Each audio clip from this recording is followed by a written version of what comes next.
বনলতা সেন, কবি জীবনানন্দ দাশ।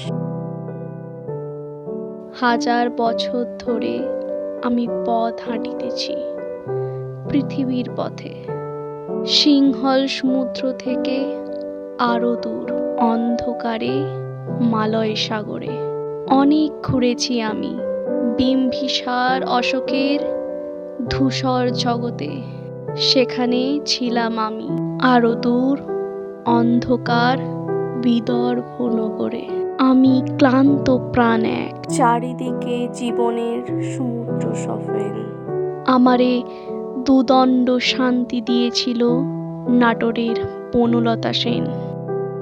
চুল তার কবেকার বিদিশার নিশা, মুখ তার সাপস্ত্রীর কারুকার্য।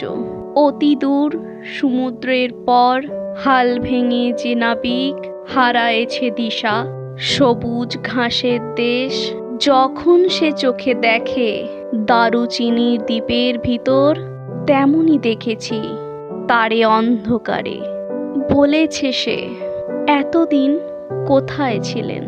পাখির নীড়ের মতো চোখ তুলে চাওয়া নাটোরের বনলতা সেন।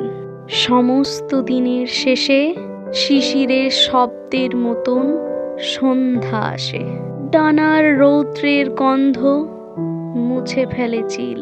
পৃথিবীর সব রং মুছে গেলে পাণ্ডুলিপি করে আয়োজন। তখন গল্পের তরে জোনাকির রঙে ঝিলমিল। সব পাখি ঘরে আসে, সব নদী ফুরায় এই জীবনের সব লেনদেন। থাকে শুধু অন্ধকার মুখোমুখি বসিবার বনলতা সেন।